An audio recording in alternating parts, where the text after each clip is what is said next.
नमस्कार दोस्तों, आप सभी लोग का स्वागत है हमारे YouTube channel SDI computer classes में। ये हमारा एक्सेल से रिलेटेड थर्ड वीडियो है। आज की इस वीडियो में हम होम मेनू के सभी ऑप्शन को समझेंगे। जब हम होम मेनू पे क्लिक करते हैं, तो यहाँ पर हमें कई अलग-अलग ब्लॉक देखने को मिलते हैं। यहाँ पर सबसे पहला ब्लॉक हमारा होता है क्लिपबोर्ड, अगला ब्लॉक होता है फॉन्ट और इससे अगला ब्लॉक होता है अलाइनमेंट और अगला ब्लॉक नंबर है, अगला ब्लॉक स्टाइल है, अगला ब्लॉक सेल्स है और लास्ट हमारा जो ब्लॉक है वो एडिटिंग नाम का है। तो टोटल हमें यहाँ पर 7 अलग-अलग ब्लॉक देखने को मिलता है। हम जिस भी मेनू पर क्लिक करते हैं, उन सभी मेनू के ऑप्शन को रिबन एरिया पर ब्लॉक वाइज दिखाया जाता है। ये हमारा मेनू बार होता है जिसमें हमें 7 अलग-अलग मेनू दिए गए हैं, जिनकी हेल्प से हम लोग एक्सेल के अंदर काम करते हैं। इन मेनू के ऑप्शंस को बहुत बेहतर ढंग से रिबन एरिया पर ब्लॉक वाइज अरेंज किया गया है ताकि इसको पढ़ने और समझने में सुविधा हो। तो हमारा जो सबसे पहला ब्लॉक होता है उसको हम लोग बोलते हैं क्लिपबोर्ड ब्लॉक। यहाँ पे हमको कट, कॉपी, पेस्ट और फॉर्मेट पेंटर का ऑप्शन मिलता है। तो चलिए इसके ऑप्शन को समझते हैं। सबसे पहला ऑप्शन यहाँ पे कट देखने को मिलता है। जब किसी डेटा को उसके ओरिजिनल प्लेस से हटा के नए प्लेस पे रखना हो या किसी दूसरे प्लेस पे रखना हो, तो हम कट ऑप्शन का इस्तेमाल करते हैं। इसके लिए शॉर्टकट की कंट्रोल एक्स होता है। तो हम जैसे कट ऑप्शन पे क्लिक करते हैं तो यहाँ पर एक जो है ब्लिंकिंग लाइन हमें दिखने लगती है।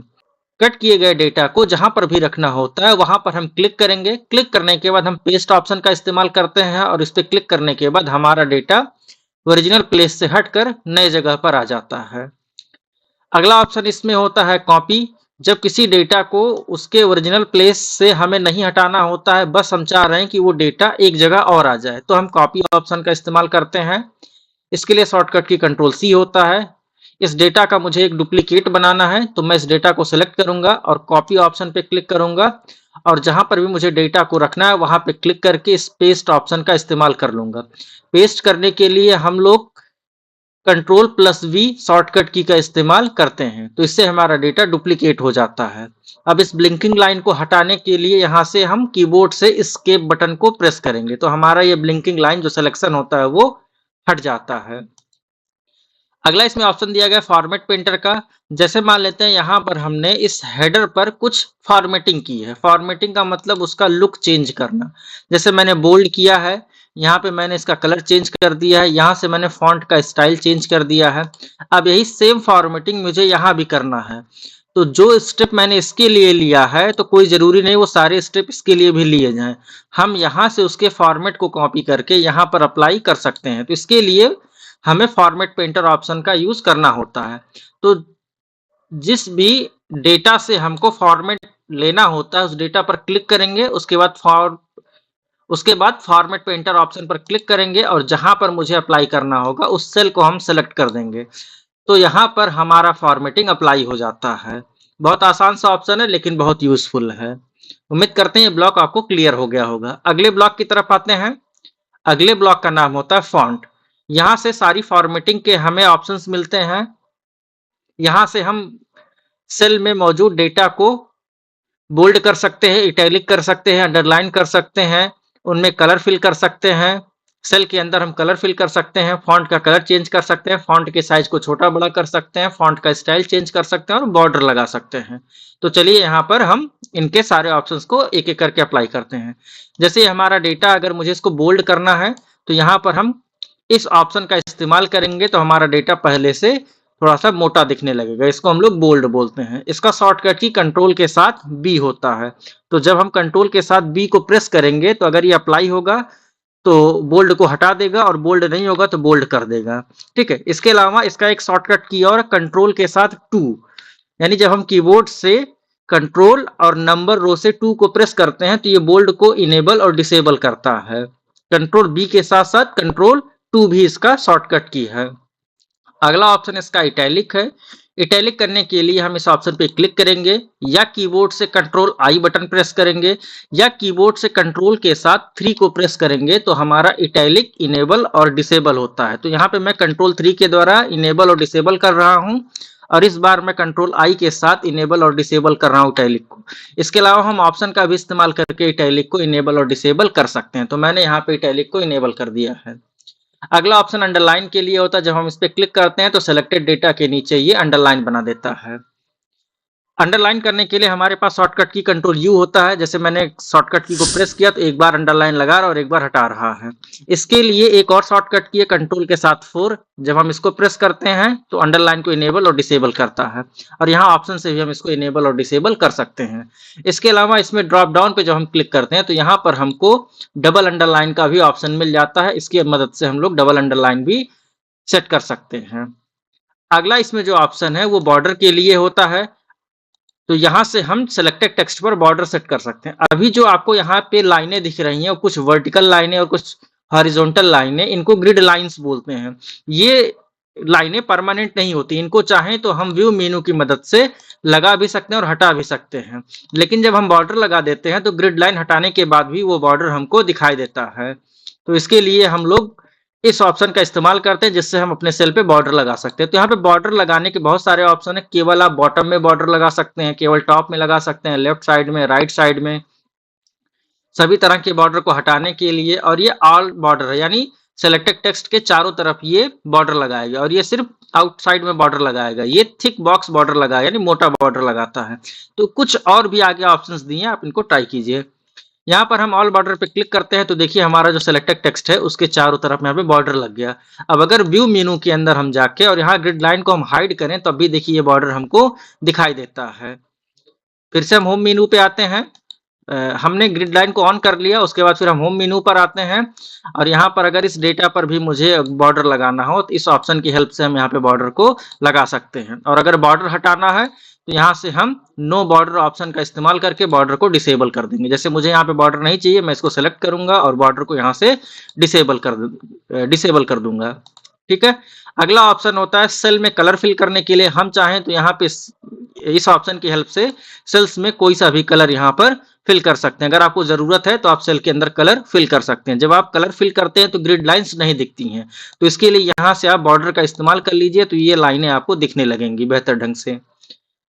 अगला ऑप्शन फॉन्ट के कलर के लिए होता है। जो भी आपका टेक्स्ट है, जितना आपने एरिया सेलेक्ट किया है, वहां उतने एरिया का आप जो है कलर चेंज कर सकते हैं। आप यहाँ से जो भी कलर रखना चाहें उस कलर को अप्लाई कर सकते हैं। इसके अलावा जो हमारा अगला ऑप्शन है, यहाँ से फॉन्ट के साइज को हम इंक्रीज कर सकते हैं और यहाँ से फॉन्ट के साइज को डिक्रीज कर सकते हैं। इसके अलावा हम ड्रॉप डाउन से भी फॉन्ट के साइज को यहाँ से बढ़ा सकते हैं और यहाँ से फॉन्ट के साइज को घटा भी सकते हैं। ठीक है, यानी दोनों ऑप्शन हमको मिलता है।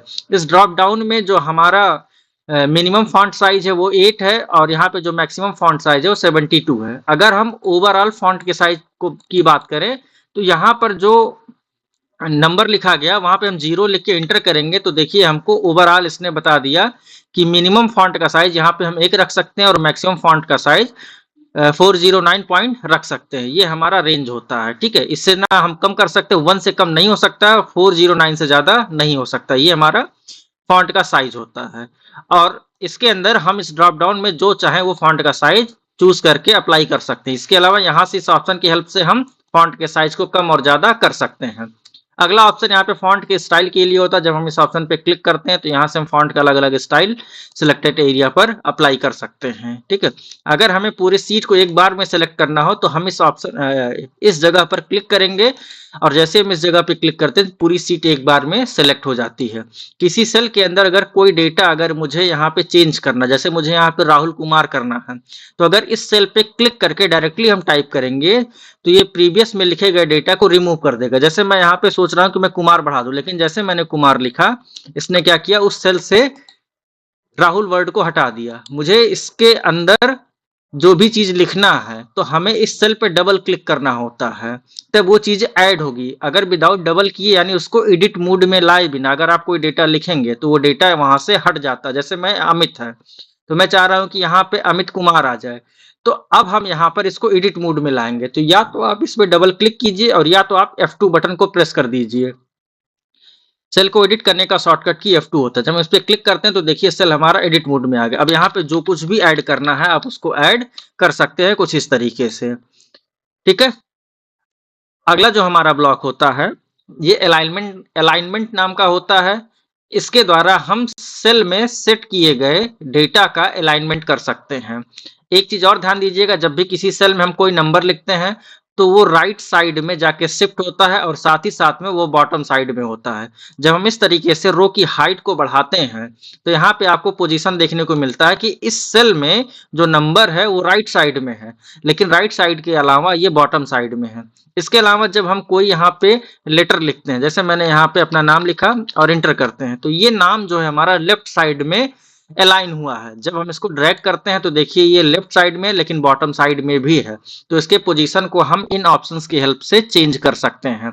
तो यहाँ पे एक चीज याद रखिएगा कि जो हमारा नंबर होता है वो राइट बॉटम साइड में अलाइन होता है, और जो नंबर के अलावा और भी चीजें होती हैं वो लेफ्ट बॉटम साइड में अलाइन होती हैं। अगर इस डेटा को मैंने सेलेक्ट किया और सेलेक्ट करके मैं इस ऑप्शन का इस्तेमाल कर रहा हूं, तो सारे डेटा लेफ्ट साइड में अलाइन हो जाएं, चाहे वो नंबर होगा चाहे वो टेक्स्ट होगा। इससे हम सेंटर में कर सकते हैं और इससे हम जो है राइट साइड में शिफ्ट कर सकते हैं।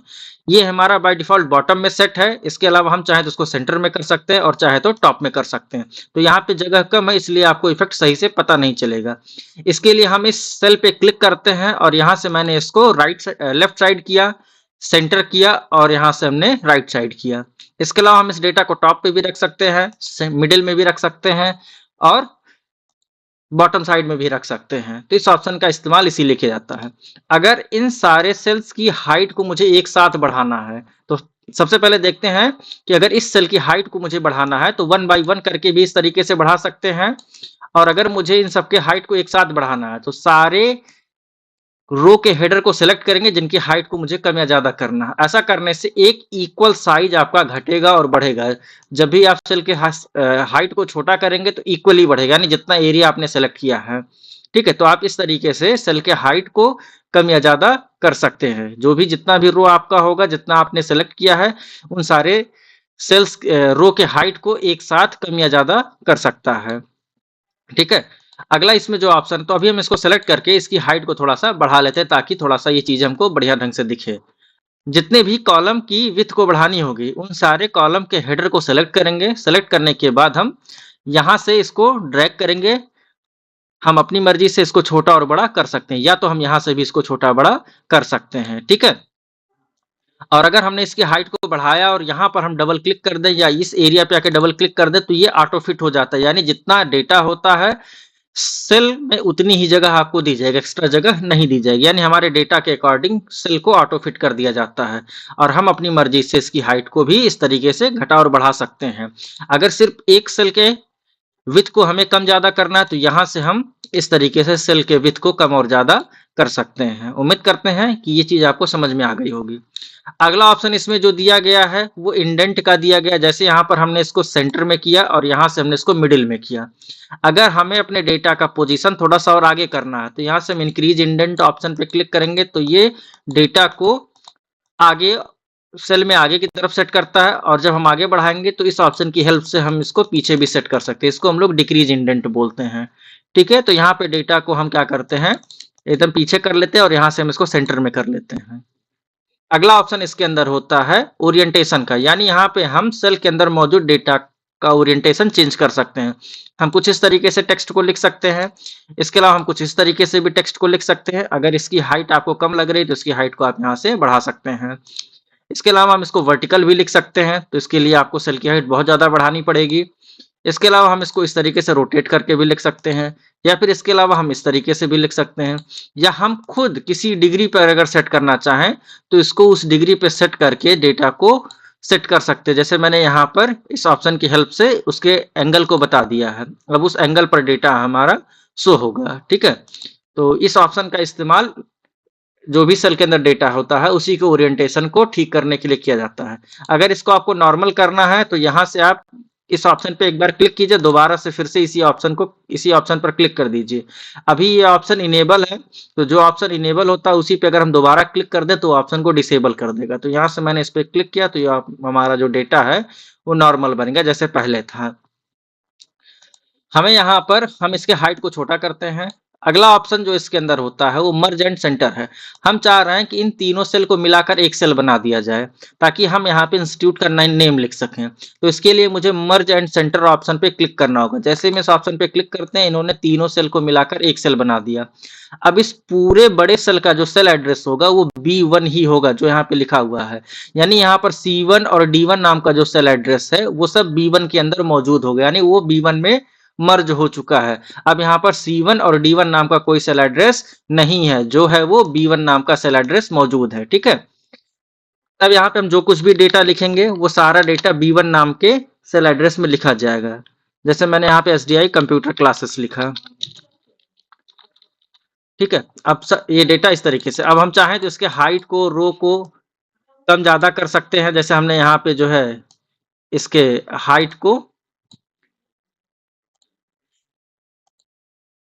इसके अलावा हम इस डेटा को बोल्ड कर सकते हैं, इटैलिक कर सकते हैं, इसके साइज को छोटा बड़ा कर सकते हैं, फॉन्ट का स्टाइल चेंज कर सकते हैं, फॉन्ट का कलर चेंज कर सकते हैं। ये सारी चीजें हम यहाँ पर अप्लाई कर सकते हैं। तो जब हम इस सेल पर क्लिक करते हैं और यहाँ से बोल्ड पे क्लिक करेंगे तो डेटा बोल्ड हो जाएगा, यहाँ से कलर चेंज हो जाएगा और यहाँ से हम फॉन्ट के साइज को भी कम ज्यादा कर सकते हैं। और यहाँ से हमने फॉन्ट का साइज, फॉन्ट का जो कलर है उसको हमने चेंज कर लिया। तो कुछ इस तरीके से हमने मर्ज एंड सेंटर ऑप्शन का इस्तेमाल करके कई अलग अलग सेल को मिलाकर एक सेल बना दिया। इसके अलावा यहाँ पर इसके अंदर कुछ ऑप्शन और देखने को मिलता है। मर्ज एंड सेंटर का काम होता है कि जितने भी सेल को हमने सेलेक्ट किया है वो सारे सेल को मिलाकर एक सेल बना दे और उसमें जो कुछ भी डेटा लिखा जाएगा वो सेंटर में लिखा जाएगा। जैसे मैंने यहाँ पर क्लिक किया तो सारे रो और कॉलम वाली लाइनों को हटा दिया गया और इसको एक सिंगल सेल बना दिया गया। अब इस सेल का जो एड्रेस होगा वो B11 होगा, यानी जो पहला रो और पहला कॉलम होगा सेलेक्टेड पार्ट का वो हमारा सेल का एड्रेस बनेगा। बाकी और जो पार्ट्स होते हैं वो अब एग्जिस्ट नहीं करेंगे। अब इसके अंदर अगर हम कोई डेटा लिखते हैं तो वो डेटा हमारा सेंटर में लिखा जाएगा कुछ इस तरीके से। अगला इसी में एक ऑप्शन और देखने को मिलता है। तो हम यहाँ पर सिलेक्शन कुछ इस तरीके से बनाते हैं और यहाँ पे लिखा हुआ मर्ज अक्रॉस, ये हमारे सेल के अंदर केवल वर्टिकल लाइन को हटा देता है जबकि हॉरिजॉन्टल लाइनें यहाँ पर मौजूद रहती हैं। तो अगर कुछ इस तरीके की जरूरत है तो आप मर्ज अक्रॉस ऑप्शन का इस्तेमाल कर सकते हैं। इसके अलावा यहाँ पर एक ऑप्शन मिलता है मर्ज सेल्स का। जब हम दो या दो से अधिक सेल को आपस में मिलाकर मर्ज करते हैं तो यहाँ पर सेल मर्ज कर देगा, लेकिन हम जो कुछ भी लिखेंगे वो डेटा के अकॉर्डिंग लेफ्ट साइड में या राइट साइड में अलाइन होगा। जैसे हम नंबर लिखेंगे तो राइट साइड में अलाइन होगा और अगर हम कोई चीज टेक्स्ट लिखते हैं तो वो लेफ्ट साइड में अलाइन होगा कुछ इस तरीके से। तो ये अलाइन नहीं करता है। अगला जो ऑप्शन है यहाँ पर हमारा अनमर्ज सेल का है। जब हम इस पर क्लिक करते हैं तो हमारा जो सेल है वो अनमर्ज हो जाता है, यानी पहले जैसा बन जाता है। उम्मीद करते हैं कि इस ब्लॉक के ऑप्शन को आपने समझ लिया होगा। अगले ब्लॉक की तरफ आते हैं। अगला हमारा जो ब्लॉक है वो नंबर ब्लॉक है।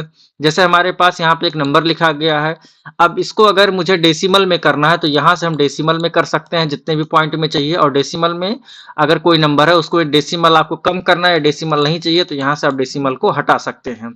इसके अलावा जैसे हमने यहाँ पे कोई नंबर लिखा हुआ है, इस नंबर को अगर मुझे कॉमा स्टाइल में लिखना है तो हम इस नंबर को इस ऑप्शन की हेल्प से कॉमा स्टाइल में लिख सकते हैं।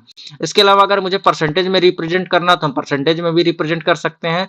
और अगर मुझे इसके आगे करेंसी वगैरह का सिंबल लगाना हो तो हम उसको भी यहाँ से सेट कर सकते हैं। ठीक है, यहाँ पर और भी ऑप्शंस दिए गए हैं। अपने आने वाले प्रोजेक्ट में हम इस ऑप्शन का इस्तेमाल करके आपको दिखाएंगे। ठीक है, तो इस ब्लॉक के जितने भी ऑप्शन है उनका इस्तेमाल हम इसीलिए करते हैं। ठीक है, यहाँ से हम नंबर को एक फॉर्मेट में शो कर सकते हैं। जैसे हमने कोई नंबर लिखा है 12, 12 क्या है तो यहाँ पे हमने बता दिया कि 12% है, या फिर 12 जो है रुपीज है, या किलोग्राम है, या लीटर है, या मीटर है। तो ऐसे यूनिट्स हम यहाँ से दे सकते हैं। तो इस तरीके से हमने यहाँ पे इसको एक फॉर्मेट में असाइन कर दिया है कि ये नंबर हमारा, ये जो नंबर है वो हमारा अब करेंसी फॉर्मेट में आ गया है। ठीक है, यहाँ से जैसे हमने कहा कि परसेंटेज फॉर्मेट में, हमने कहा कि कॉमा स्टाइल में आ गया है नंबर।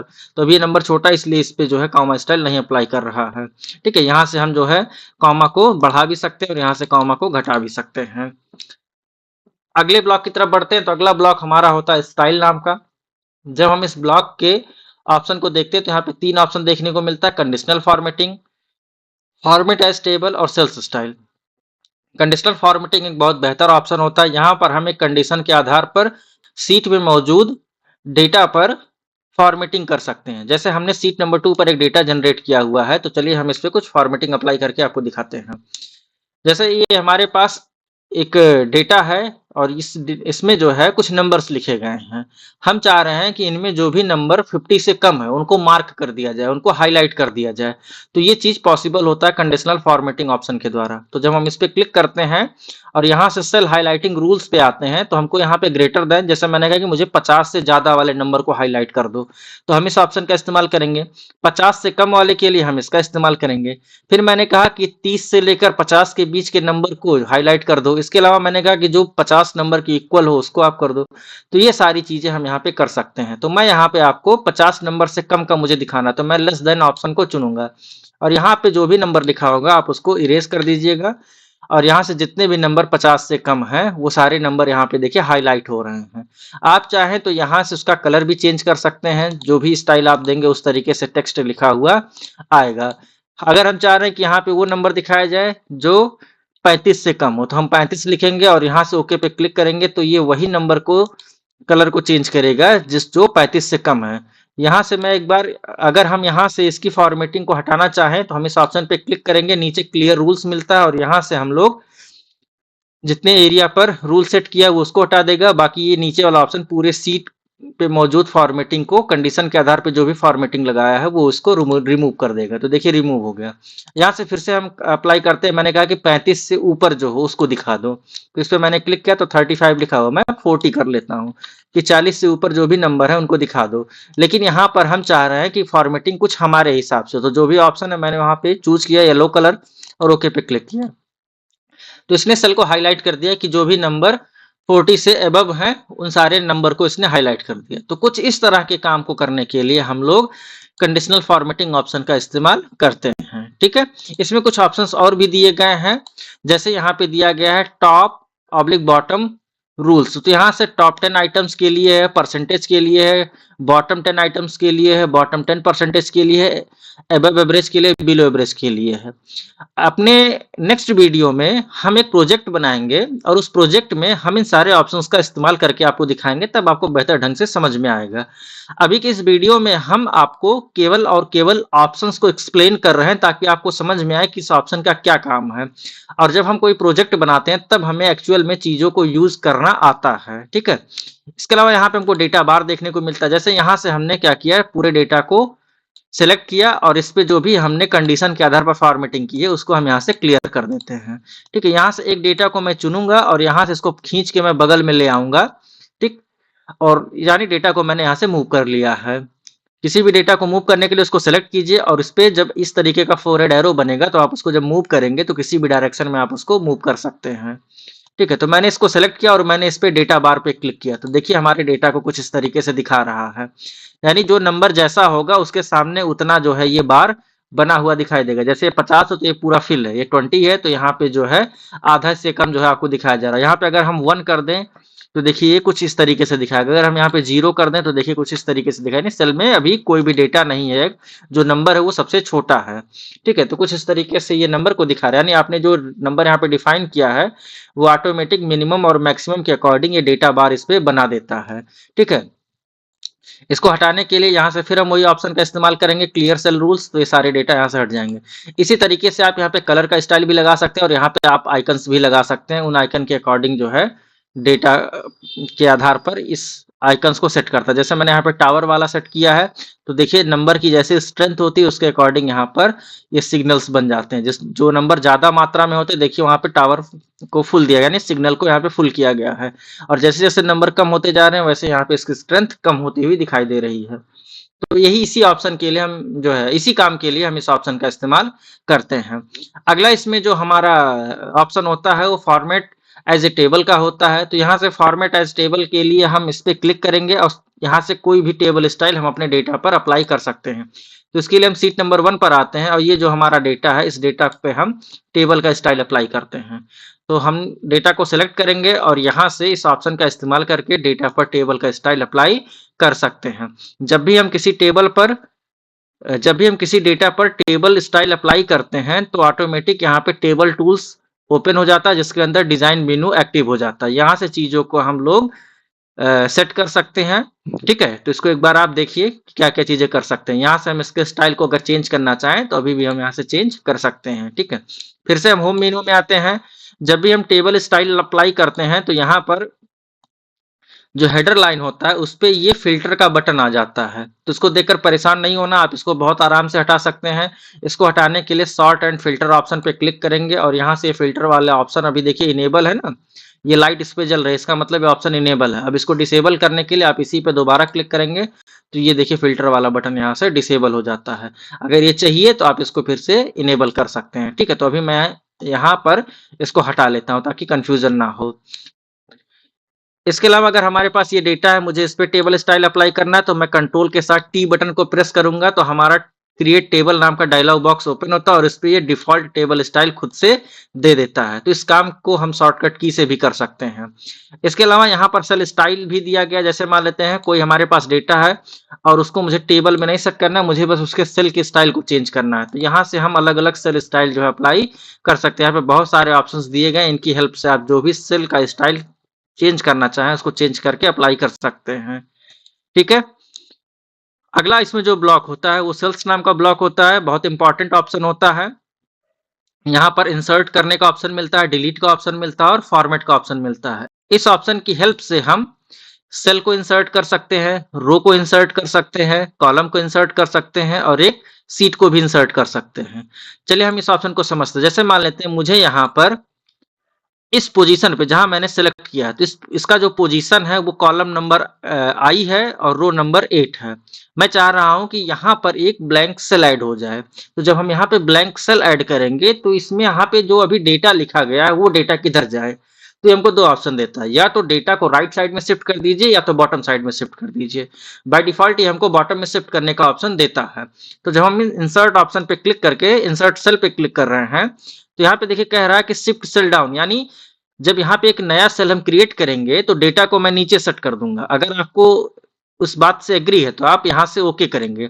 तो देखिए यहाँ पर डेटा नीचे की तरफ सेट हो गया और यहाँ पर आपका जो है एक नया सेल ऐड हो गया है।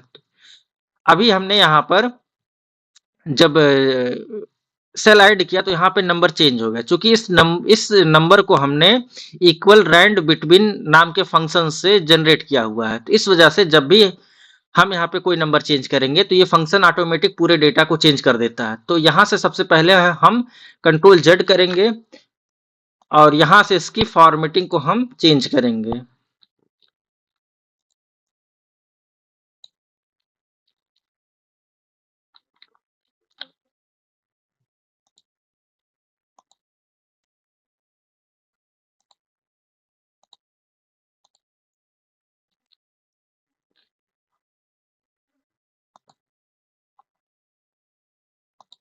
इसके अंदर जो पहला ऑप्शन होता है इंसर्ट सेल का होता है। इस ऑप्शन की हेल्प से हम जिस पोजीशन पर है वहां पर एक नया सेल ऐड कर सकते हैं। तो अभी जो हमारा पोजीशन है वो कॉलम आई पर है और रो 8 पर है। अगर हम एक नया सेल ऐड करते हैं तो यहाँ पे जो डेटा है वो डेटा कहाँ पर जाएगा, तो एक्सेल कहता है कि ये डेटा या तो राइट साइड में आप शिफ्ट करा लीजिए या तो बॉटम साइड में शिफ्ट करा लीजिए। हमने कर्सर को वहां पर इनेबल कर दिया, यानी जहां पर हमने क्लिक किया हुआ है वहां पर एक नया सेल ऐड हो जाए, ऐसा मैंने कहा। तो ये डेटा जाएगा कहाँ, 38 जाएगा कहाँ, तो 38 को या तो हम बॉटम साइड में जहां पर भी अभी हम इनेबल है हमारा कर्सर, या तो उसके नीचे सेट कर सकते हैं या तो उसके राइट साइड में सेट कर सकते हैं। तो जब हम इस ऑप्शन पे क्लिक करते हैं इंसर्ट सेल पे तो ये हमको बाय डिफॉल्ट कह रहा है कि आप डेटा को नीचे की तरफ शिफ्ट कर दीजिए। यानी जो हमारा डेटा अभी रो नंबर 8 में है वो रो नंबर 9 में चला जाएगा, यानी हर डेटा अगले अगले रो में शिफ्ट होता चला जाएगा। यानी जो भी 29 है वो कॉलम रो नंबर 14 में है, तो जब हम यहाँ पे सेल को ऐड करेंगे तो ये इसको नीचे की तरफ शिफ्ट कर देगा। तो हमने इस पे ओके क्लिक किया तो देखिए जो हमारा 29 है वो रो नंबर 15 पे ऐड हो गया और जहां पे मैंने क्लिक किया था वहां पे एक ब्लैंक सेल ऐड हो गया है और यहाँ का डेटा बॉटम साइड में सेट हो गया है।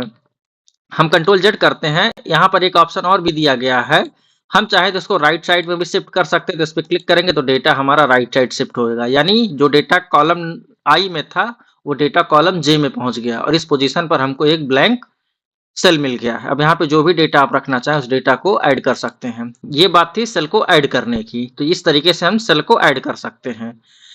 अगला ऑप्शन यहाँ पे इंसर्ट सीट रो का देखने को मिलता है। अगर मुझे कोई रो ऐड करना, जैसे मैंने कहा कि यहाँ पर एक और रो आ जाए, ठीक है, तो इस पोजीशन पर अगर मुझे रो ऐड करना है तो यहाँ इस रो का जो डेटा होता है उस डेटा को ये नीचे की तरफ शिफ्ट कर देता है। तो चलिए हम इसको करके देखते हैं। तो यहाँ पे मैंने इंसर्ट रो ऑप्शन पे क्लिक किया और यहाँ पे मैंने इंसर्ट सीट रो पर, यहाँ पर हमने इंसर्ट ऑप्शन पे क्लिक किया और यहाँ से हम इंसर्ट सीट रो ऑप्शन पर क्लिक करते हैं।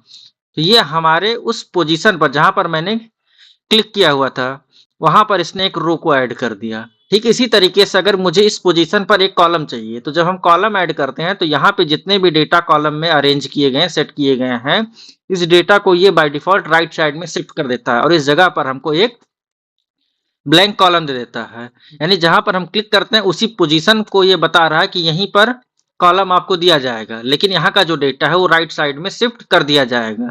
तो या तो आप ऐसे राइट क्लिक करके भी ये काम कर सकते हैं और इंसर्ट राइट क्लिक करेंगे, इंसर्ट मेनू पर क्लिक करेंगे और यहाँ से आपको इंटायर रो, इंटायर कॉलम, ठीक है, सारा ऑप्शन मिलता है। तो इस बार मुझे कॉलम करना है तो इस पर क्लिक करेंगे तो इस पोजीशन पर मुझे एक ब्लैंक कॉलम मिल गया और यहाँ का जो डेटा था वो नेक्स्ट कॉलम में सेट हो गया।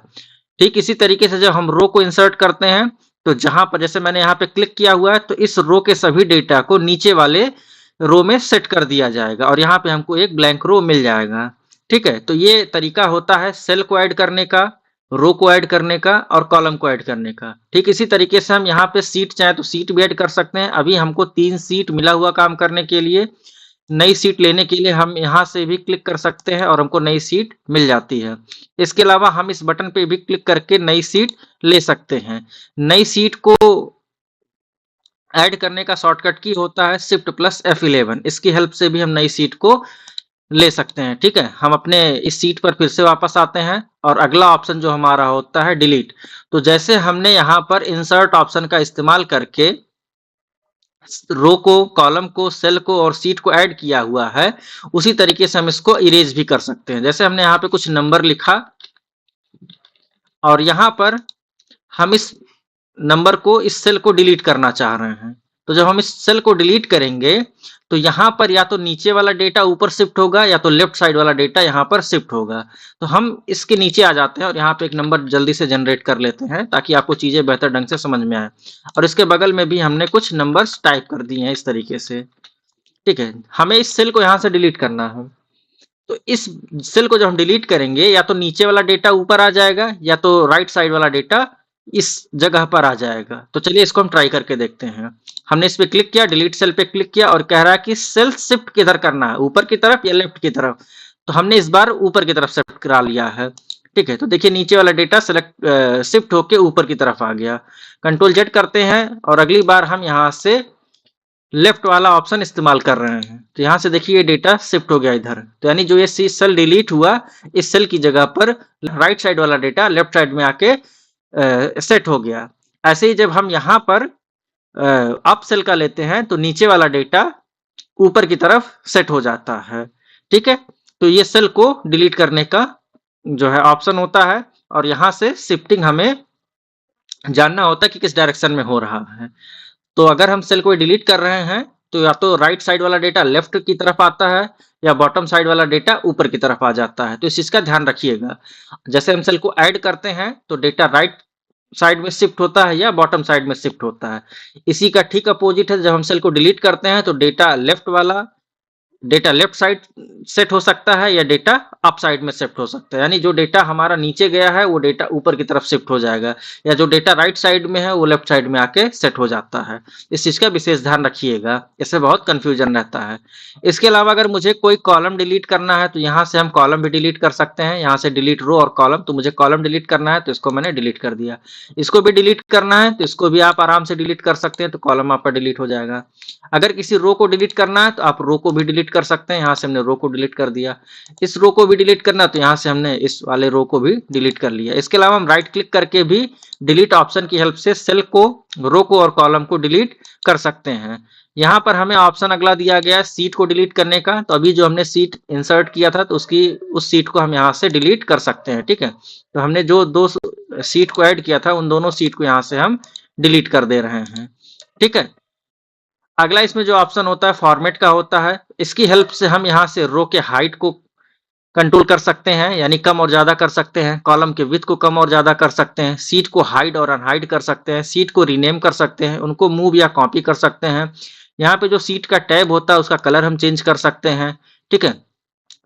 प्रोटेक्ट यानी सीट पर हम प्रोटेक्शन लगा सकते हैं और यहाँ पे सेल को लॉक और अनलॉक कर सकते हैं। इसके अलावा फॉर्मेट सेल्स का डायलॉग बॉक्स यहाँ से ओपन होता है और यहाँ पे सेल की फॉर्मेटिंग हम बेहतर ढंग से कर सकते हैं इस ऑप्शन की हेल्प से, ठीक है। तो चलिए यहाँ के कुछ ऑप्शंस को हम समझते हैं। जैसे रो की हाइट है, जैसे हमने रो को यहाँ पर इतना बढ़ा लिया, हम चाह रहे हैं कि जैसे पहले था उस तरीके से हो जाए, तो हम यहाँ पर आएंगे और यहाँ पे ऑटो जो है ऑटो फिट पे क्लिक कर देंगे, ऑटो फिट रो हाइट, यानी जितनी भी रो की हाइट है उस पे ये ऑटोमेटिक सेट हो जाए, तो ये सेट हो जाता है। इसके अलावा जब हम किसी कॉलम को उसके विड्थ को कम या ज्यादा करना चाहें तो यहाँ से हम उसको कम और ज्यादा कर सकते हैं। जैसे हमने यहाँ पे क्लिक किया, इसकी विड्थ को मैंने बढ़ा दिया। अब यहाँ पर जब हमने मैनुअली इसके विड्थ को बढ़ाया है तो यहाँ पे हम इसको ऑटो फिट नहीं कर सकते हैं, ठीक है। ऑटो फिट ऑप्शन तब काम करेगा जब हम इसके अंदर कोई चीज डेटा लिखेंगे, जैसे मैंने डेटा लिखा हुआ। अब यहाँ पर हम इस सेल पे क्लिक करेंगे और ऑटो फिट वाले ऑप्शन पे जब क्लिक करते हैं तो जितना डेटा होता है उसके अकॉर्डिंग ये उसको फिट कर देता है, डेटा के अकॉर्डिंग। और अगर मुझे इसके डिफॉल्ट वैल्यू पे इसको सेट करना है, जैसे किसी भी सेल की जो डिफॉल्ट विड्थ होती है उसकी वैल्यू 8.43 होता है, तो इस पे सेट करने के लिए हमें यहाँ से इसको सेट करवाना होता है। यहाँ से इसके डिफॉल्ट विड्थ को दिखा देता है कि आपके सेल की जो डिफॉल्ट विड्थ है वो इतनी वैल्यू है। यहाँ से आप इसको कॉपी कर सकते हैं। कॉपी करने के बाद इसके विड्थ को नॉर्मल करने के लिए हम इस कॉलम विड्थ वाले ऑप्शन पे आएंगे और कंट्रोल V कर देंगे और यहाँ ओके कर देंगे, तो हमारा जो कॉलम का डिफॉल्ट विड्थ होता है वो ऑटोमेटिक यहाँ पर सेट हो जाता है, ठीक है। रो की हाइट और कॉलम की विड्थ को हम मैनुअली बढ़ा सकते हैं आराम से, ये बहुत आसान होता है। तो यहाँ पे हमें ऑप्शन यूज करने की ज्यादा जरूरत पड़ती ही नहीं है, हम डायरेक्टली इसी मैनुअल तरीके से ही इसकी हाइट और विड्थ को सेट कर सकते हैं, ठीक है। अगला यहाँ पे हमको ऑप्शन मिलता है सीट को हाइड और अनहाइड करने के लिए, ठीक है। यहाँ पर अगर मुझे सीट नंबर 1 को हाइड करना है तो इसको मैं बहुत आराम से यहाँ से हाइड कर सकता हूँ। तो मैंने यहाँ पे सीट लिया, तो मैंने इस पे क्लिक किया तो देखिए सीट हमारी हाइड हो गई है। इसको यहाँ से अगर अनहाइड करना है तो यहाँ से हम देखिए अनहाइड सीट पे क्लिक करेंगे तो सीट हमारी अनहाइड हो जाएगी। इसके अलावा हम यहाँ पे रो और कॉलम को भी जो हाइड और अनहाइड कर सकते हैं। तो हमने फॉर्मेट ऑप्शन पे क्लिक किया, हाइड और अनहाइड में यहाँ पे मैंने रो पे क्लिक किया तो ये रो हमारे हाइड हो गए हैं। इसको शो कराने के लिए हम यहाँ पर क्लिक करेंगे, क्लिक करने के बाद यहाँ से हम शो रो पे क्लिक कर देंगे तो रो हमारा शो हो जाएगा। इसी तरीके से हम इसके कॉलम को भी हाइड कर सकते हैं। इस पे मैंने क्लिक किया फॉर्मेट ऑप्शन पर और यहाँ से इस बार कॉलम का हमने इस्तेमाल किया हाइड कॉलम, तो कॉलम हमारा हाइड हो गया। इसको अनहाइड करने के लिए हमें दोनों रेंज को सेलेक्ट करना होगा, यानी दोनों कॉलम को सेलेक्ट करना होगा जिसके बीच में हमारे सेल मौजूद हैं। तो यहाँ से हम इसको आसानी से अनहाइड भी कर सकते हैं, ठीक है। अगर हमने यहाँ से इतने रो को सेलेक्ट किया है, सेलेक्ट करने के बाद हम इसको यहाँ से हाइड करते हैं। जब हम हाइड पे क्लिक करते हैं, हाइड रो पर, और हमने सिलेक्शन कहीं और कर दिया, तो यहाँ पर अगर आप यहाँ पर क्लिक कीजिए, कहीं और पर क्लिक कीजिए, अब इसको आप अगर शो कराने की कोशिश करेंगे तो देखिए यहाँ पे आपके रो शो नहीं होंगे। इसके लिए आपको सेलेक्ट ऑल पे क्लिक करना होगा और यहाँ से आके फिर हम अनहाइड रो पे क्लिक करेंगे तो देखिए जो भी हमारा रो हाइड होगा वो ओपन हो जाएगा। ठीक इसी तरीके से अगर हमने इसको सेलेक्ट किया, सेलेक्ट करने के बाद अगर हम यहाँ से इस कॉलम को हाइड करते हैं तो यहाँ से इस कॉलम को हाइड करने के बाद अगर मुझे शो करना और मैंने अगर यहाँ और यहाँ पर सिलेक्शन नहीं बनाया, मैंने यहाँ पे सिलेक्शन किया हुआ है, तो अब हमारा अनहाइड नहीं होगा। जो भी कॉलम हाइड हुआ है वो अनहाइड नहीं होगा। इसके लिए मुझे बताना होगा कि इसके बीच में यानी ए और ई के बीच में हमारा डेटा है, इसी में हमारा कॉलम है, तो इसी को अनहाइड करना है। तो आपको सेलेक्ट करके बताना रहेगा। तो इस पर आप क्लिक करेंगे और क्लिक करके यहाँ से आप अनहाइड कॉलम पे क्लिक करेंगे तो कॉलम आपका शो हो जाता है। ठीक है। और अगला इसमें ऑप्शन होता है रीनेम सीट का। बाय डिफॉल्ट हमारे सीट का नाम होता है सीट 1, आप चाहें तो उसको रीनेम कर सकते हैं। तो यहाँ पे जब मैं क्लिक कर रहा हूँ और इसको मैंने दे दिया डेमो सीट, तो इस तरीके से सीट का नाम चेंज हो जाता है। ठीक है। अगला ऑप्शन इसमें होता है मूव और कॉपी। आप चाहें तो सीट को मूव भी कर सकते हैं और कॉपी भी कर सकते हैं। तो मूव करने के लिए इस ऑप्शन का भी इस्तेमाल कर सकते हैं, या फिर आप सीधे सीट को पकड़िए और जहां पर भी रखना हो वहां पे ले जाके आप छोड़ दीजिए, तो सीट आपका जो है आगे की तरफ शिफ्ट हो जाता है। ठीक है। तो यही काम हम यहाँ से भी कर सकते हैं। ठीक है। अगला इसमें जो ऑप्शन होता है वो टैब कलर का होता है। यहाँ से हम जो भी हमारा एक्टिव सीट होता है उस पे हम कोई कलर सेट कर सकते हैं। तो इस हिसाब से हमने इसमें कलर सेट कर दिया। जब हम दूसरे सीट पर आते हैं तो यहाँ पे एक कलर हमको दिखाई देता है, ठीक है। अगला इसमें जो ऑप्शन आपको देखने को मिलता है लॉक सीट, अगला ऑप्शन इसमें होता है प्रोटेक्ट सीट का। हम चाहें तो यहाँ से सीट को प्रोटेक्ट कर सकते हैं। तो जब हम इस पे क्लिक करते हैं तो इसमें पूछ रहा है कि किन किन चीज पर आप प्रोटेक्शन लगाना चाहते हैं। तो हमने सब पर क्लिक कर दिया कि सारी चीजों पर प्रोटेक्शन लगा दी जाए। तो हमने सारे बॉक्स को चेक कर दिया है। तो हमारा सारा जो बॉक्स है वो चेक हो चुका है। हमने सारे फीड्स पर प्रोटेक्शन लगा दिया और यहाँ पे पासवर्ड मैंने 123 डाल दिया है और ओके पे क्लिक किया तो री एंटर के लिए डायलॉग बॉक्स खुल के आएगा। तो मैंने फिर से 123 करके एंटर कर दिया। अब अगर यहाँ पर हम कोई चीज लिखने की कोशिश करेंगे तो वो चीज हमको यहाँ पे लिखने नहीं देगा, यानी हमारे सीट पर अब प्रोटेक्शन लग चुका है। ये सीट हमारी पूरी तरीके से लॉक हो चुकी है, ठीक है। और यहाँ से इस लॉक को हटाने के लिए हम दोबारा इस ऑप्शन पे क्लिक करेंगे और वही सेम पासवर्ड डाल के एंटर कर देंगे तो ये पासवर्ड हमारा हट जाएगा, ठीक है। अगला ऑप्शन हमको लॉक सेल का मिलता है। बाय डिफॉल्ट हमारे जितने भी यहाँ पे सेल होते हैं सीट के अंदर वो सारे सीट लॉक होते हैं। और इस ऑप्शन का इस्तेमाल अगर आपको कुछ इस तरीके से करना हो कि यहाँ से सबसे पहले हम सीट के लॉक को हटा देंगे, ठीक है। अब यहाँ पर हम एक पासवर्ड लगाते हैं सीट पर। तो यहाँ पर हमने पासवर्ड 123 सेट किया और ओके पे क्लिक किया, री एंटर करेंगे 123 को और ओके पे क्लिक करेंगे। अब यहाँ पर अगर हम कुछ लिखने की कोशिश करेंगे, देखिए नहीं लिख सकते हैं क्योंकि हमने यहाँ से लॉक को हटा दिया था। यहाँ पर अगर हम कोई चीज करना चाहें तो हम वो चीज कर सकते हैं इस तरीके से, ठीक है। यानी जितने एरिया को मैंने सेलेक्ट करके लॉक को हटा दिया था उतने एरिया में आप डेटा को टाइप कर सकते हैं, लेकिन जैसे आप इसके बाहर निकलेंगे आप कुछ भी टाइप नहीं कर पाएंगे, ठीक है। तो ये लॉक सेल ऑप्शन का यूज होता है, ठीक है। जैसे हम इस प्रोटेक्शन को हटाएंगे ऑटोमेटिक ही लॉक सेल वाला ऑप्शन इनेबल हो जाता है, ठीक है। अगला जो हमारा ऑप्शन होता है वो फॉर्मेट सेल्स का होता है। जब हम इस पे क्लिक करते हैं तो यहाँ पे सेल के फॉर्मेटिंग से रिलेटेड कुछ ऑप्शन खुल के आ जाते हैं, ठीक है। इन सारे ऑप्शन का इस्तेमाल हम यहाँ से भी कर सकते हैं। तो उम्मीद करते होंगे कि इस ब्लॉक के सारे ऑप्शन आपको क्लियर हो गए होंगे, ठीक है। अगला जो हमारा ब्लॉक होता है वो एडिटिंग नाम का होता है। यहाँ पे सबसे पहला ऑप्शन ऑटो सम नाम का होता है। जब हम इस पे क्लिक करते हैं तो यहाँ पे हमको 5 अलग अलग फार्मूले दिखाए जाते हैं। सबसे पहला फार्मूला सम के लिए होता है, दूसरा एवरेज के लिए, तीसरा काउंट नंबर के लिए, अगला मैक्स है और पांचवा हमारा मिन है। हम सीट नंबर 4 पर आते हैं या सीट नंबर 2 पर आते हैं। हम चाह रहे हैं कि इसका सम निकाल दिया जाए तो हम यहाँ पे क्लिक करेंगे और फंक्शन लगाएंगे। यहाँ पे सबसे पहले जब फार्मूला लगाते हैं किसी सेल में तो हम इक्वल लगाते हैं और यहाँ पे डेटा को जोड़ने के लिए हम सम नाम का फार्मूला लगाते हैं और यहाँ पे हम रेंज को सेलेक्ट करते हैं और ब्रैकेट को क्लोज करके एंटर करते हैं। तो इसने इस कॉलम के सारे वैल्यू का सम निकाल के हमको दे दिया। तो ये सम का काम होता है, ठीक है। मैं चाह रहा हूँ कि इस रेंज में जितने नंबर है सबको जोड़ के उसका रिजल्ट यहाँ पे दे दे।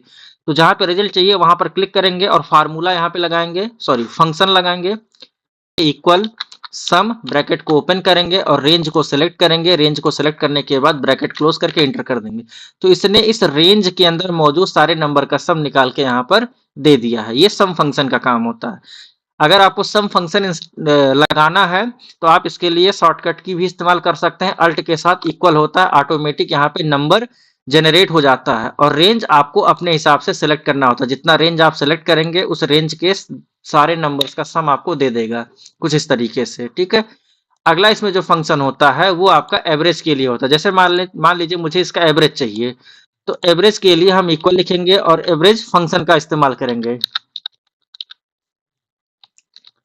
हमने फंक्शन लगाया, लिखा एवरेज इक्वल एवरेज और यहाँ पे हमने रेंज दिया और इंटर प्रेस कर दिया। तो देखिए इन तीनों नंबर का जो एवरेज निकल के आया है वो 36.66 है। यहाँ पे अगर मुझे पॉइंट में सिर्फ 2 स्थान तक चाहिए तो इसकी हेल्प से हम पॉइंट को 2 स्थान तक देख सकते हैं, ठीक है।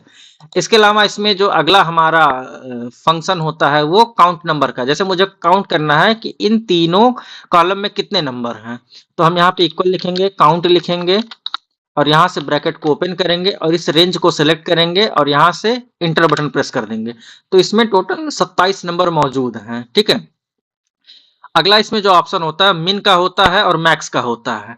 तो अगर इस रेंज में से मुझे सबसे बड़े नंबर को फाइंड करना है तो हम क्या करेंगे, इक्वल करेंगे, मैक्स फंक्शन को लिखेंगे, ब्रैकेट ओपन करेंगे, इस रेंज को सिलेक्ट करेंगे और इंटर हिट कर देंगे। तो हमारी इस रेंज में सबसे बड़ा नंबर 48 है और अगर सबसे छोटा नंबर निकालना है तो हम यहाँ पे इक्वल लिखेंगे और मिन फंक्शन को लिखेंगे और यहाँ पर हम उस रेंज को सेलेक्ट करके एंटर कर देंगे। तो देखिए सबसे छोटा नंबर यहाँ पे 20 जनरेट हो गया है, ठीक है। अगर हम यहाँ पे नंबर चेंज करते हैं और यहाँ पे हमने 450 कर दिया तो ऑटोमेटिक देखिए यहाँ पे नंबर चेंज हो जाएगा। यहाँ पे हमने 1 कर दिया तो यहाँ पे भी देखिए मिनिमम हमको 1 मिल गया है, ठीक है। तो कुछ इस तरीके से इन फंक्शंस का इस्तेमाल होता है। आने वाले अपने वीडियो में हम 50 अलग-अलग फंक्शन का इस्तेमाल करेंगे और देखेंगे किस फंक्शन का क्या यूज है और कैसे इससे हमारा काम आसान होता है, ठीक है। इसके अंदर बहुत सारे फंक्शंस दिए गए हैं अलग-अलग कैटेगरी के। उन सारे फंक्शंस में से हम 50 टॉप मोस्ट फंक्शंस का इस्तेमाल करना सीखेंगे, ठीक है। अगला ऑप्शन होता है फिल के लिए। यहाँ पे हम जो डेटा हमारे पास मौजूद है, जैसे मान लेते हैं हमारे पास यहाँ पे कोई डेटा है 45, अगर मुझे इसको यहाँ पे फिल करना है तो यहाँ पे मैं फिल डाउन ऑप्शन का इस्तेमाल करूंगा तो ये डेटा को हमारे नीचे की तरफ फिल कर देगा। यही डेटा मुझे यहाँ चाहिए तो यहाँ से फिल अप का इस्तेमाल करेंगे तो डेटा को ऊपर की तरफ कर देगा। इसी तरीके से अगर यही सेम डेटा मुझे यहाँ पे चाहिए तो फिल मैं लेफ्ट का इस्तेमाल करूंगा और यही डेटा अगर मुझे राइट साइड में चाहिए तो यहाँ पे फिल राइट ऑप्शन का इस्तेमाल इसका इस्तेमाल करेंगे, ठीक है। और यहाँ पर अगला ऑप्शन आपको सीरीज का मिलता है। जैसे मान लेते हैं मुझे 2 का टेबल लिखना है तो 2 का टेबल लिखने के लिए यहाँ पे मैं 2 लिखूंगा। 2 लिखने के बाद हम यहाँ पर फिल वाले ऑप्शन पे क्लिक करके सीरीज ऑप्शन को चूज करेंगे, ठीक है।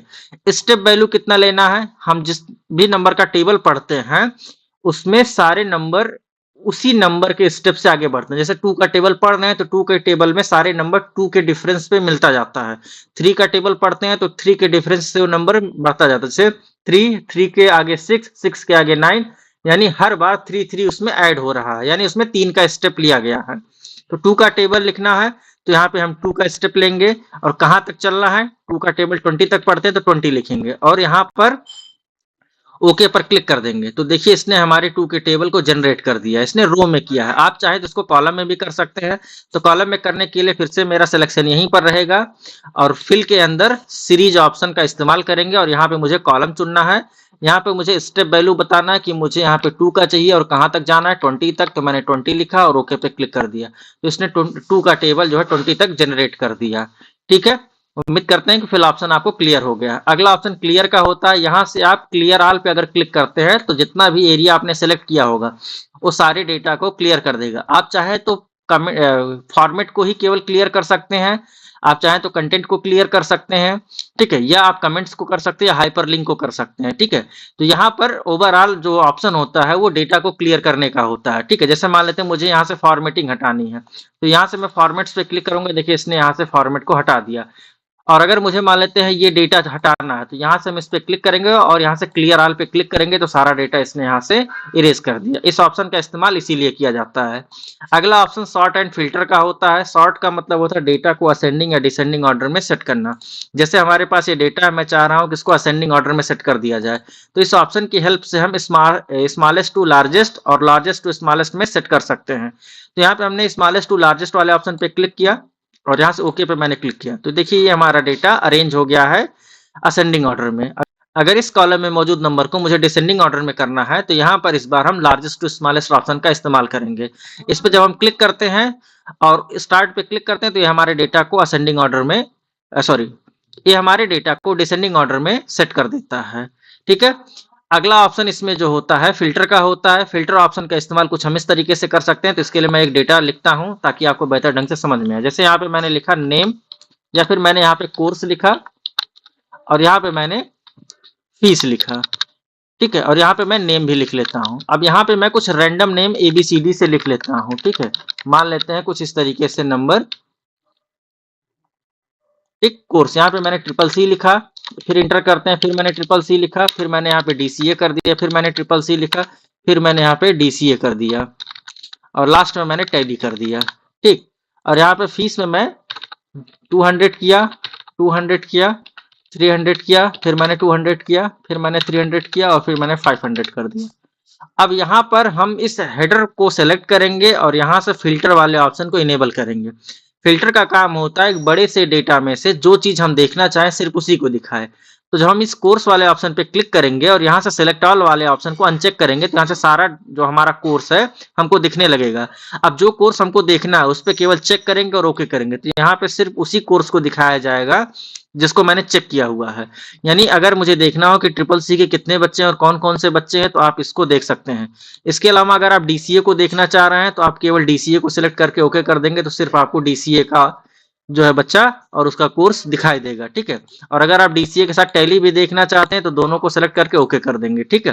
तो इसी काम के लिए हम इस ऑप्शन का इस्तेमाल करते हैं। और यहाँ से अगर आप क्लियर कर देते हैं, तो सारा जो फिल्टर का हमने अप्लाई किया था, वो सारी चीजें यहाँ से हट जाएंगी, ठीक है।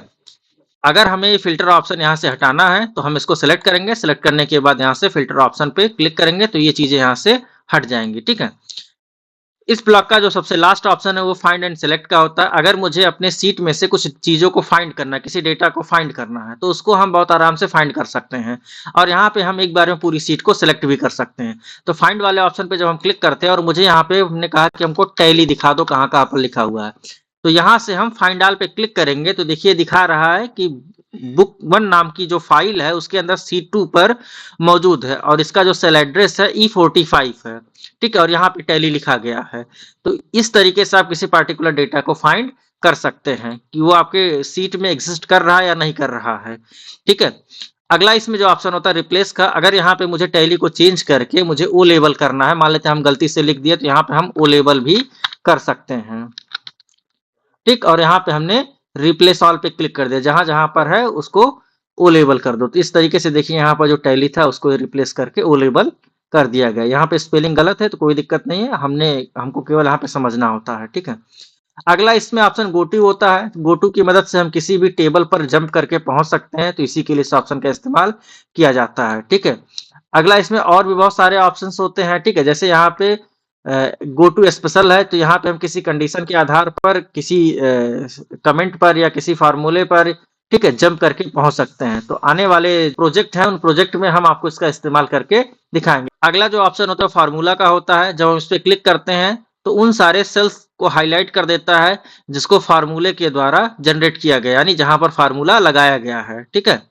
अगला कमेंट्स का होता है। जब हम कमेंट्स लगाना सीखेंगे तो उसी के आधार पर कमेंट्स को यहाँ पर हम शो भी कर सकते हैं। अभी दिखा रहा है कि यहाँ पर कोई भी कमेंट नहीं लगाया गया है, ठीक है। तो इस तरीके से यहाँ पे अगला जो ऑप्शन मिलता है कंडीशनल फॉर्मेटिंग का मिलता है। तो अगर कंडीशनल फॉर्मेटिंग लगाया गया होगा तो आपके सेल को हाईलाइट कर देगा कि हाँ यहाँ पर कंडीशनल फॉर्मेटिंग लगाए गए हैं, ठीक है। तो इस तरीके से यहाँ पे कुछ ऑप्शंस और भी देखने को मिलता है, ठीक है। उम्मीद करते हैं कि आज की इस वीडियो में होम मेनू के सारे ब्लॉक के ऑप्शंस को आपको अच्छे से समझ में आया होगा। अगर इससे रिलेटेड आपको कोई भी प्रॉब्लम हो रही है तो हमें कमेंट कीजिए, हम आपके क्वेश्चंस का जवाब कमेंट बॉक्स में देंगे। और अगर हमारा प्रयास और मेहनत आपको अच्छा लगा हो तो हमें सपोर्ट कीजिए, हमारे इस वीडियो को लाइक कीजिए और इस चैनल को सब्सक्राइब कीजिए और इस वीडियो को अपने दोस्तों के साथ शेयर कीजिए। जय हिंद, जय भारत, राधे राधे।